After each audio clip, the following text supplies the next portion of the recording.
How are you today? When I walked into the door, I was remembering the first day I came in. And it was not as bad as what it is today. But I actually entered with a lot of apprehension. And I'm so glad to see much more confident students, young people like you here. Because I was not a person who was very timid. I used to play a lot, games, but when I entered into IBA, I thought, there's so much robots, but I'll survive to the 2.5 years. I managed to do so, so I'm happy yeah, so it's really, as Dr. Pura mentioned, it's really a huge reminiscence for me when we walked through the corridors of IBA. A lot of memories came in, so it's quite emotional from that perspective. I'm very, very glad to be back.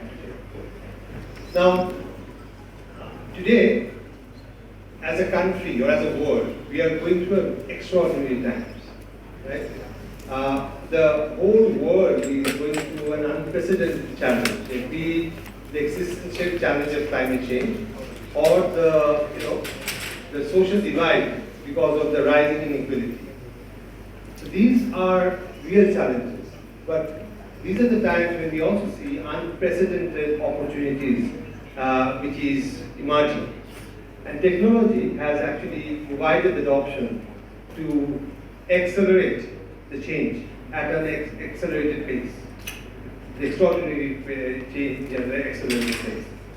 And that is also helping us to reach out in terms of expanding the reach. And it is also creating opportunity to come up with solutions which ain't nobody's in nature. So I believe that while the challenges are there, it is actually a test of your resilience in the entire population of the world as we stand here. But I think the opportunity is not any less. So it's about looking at the glass half full or half empty. Right? This is where we believe the opportunities are immense and we should actually catch. Yes. Now, we believe that the world can actually progress. A prosperity can happen, and it does not need to leave behind people in poverty. It doesn't need to leave behind anyone while we prosper. At the same time, the prosperity does not need an adverse impact on the climate change. From there, we believe that as an organization, we should take a bold position, bold stand in terms of having a very bold ambition to ensure that we can carry the world, not us only, the entire, I would say, the privileged group, to carry the entire world in a manner that we all progress at the same level. It is a fact that not everyone will move in the same pace, but it is about moving in the same direction. That's what is more important. So I think it's very, very important that we recognize this. And the two things that we are focusing on this year is actually about accelerating zero, which means that the climate change is real. We need to ensure it slows down, and if the net increase comes to zero by 2050.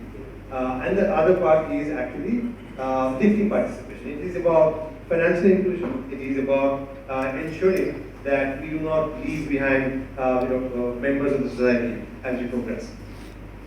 Now, why are we saying that lifting participation is important? It is important for our next generation, like you, and your next generation, but at the same time, it's also important from commercial perspective. We have done a survey of 500 companies in the world, international brands. They say they will start removing suppliers who have not invested in a net zero transition plan adequately from 2025. So it is not an issue of future, it's only 2 years down the line. So everyone needs to move fast. And that's where the opportunities are coming. So what is our expectation from this event? Firstly, as Professor Mona mentioned, it is not only about IBA. We know we are the best, but it is not about the IBA only.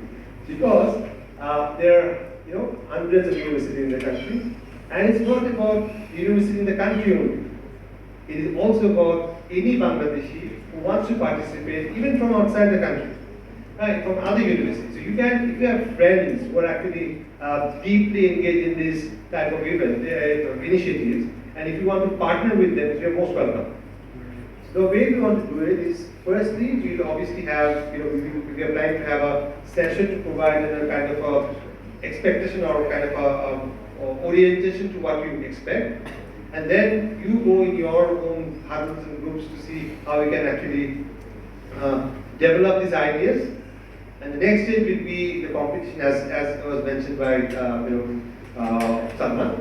I think you've done a wonderful job in explaining this. I won't go do better than you, but anyway, it is actually already explained. So from there, once you actually get selected, it's up to the participants how you engage and the quality of the ideas that comes in. The idea is to move into the next level to see whether we can have a prototype. Right? There will be incubation and then prototype, and if everything goes well, we have a global program called Women in Tech.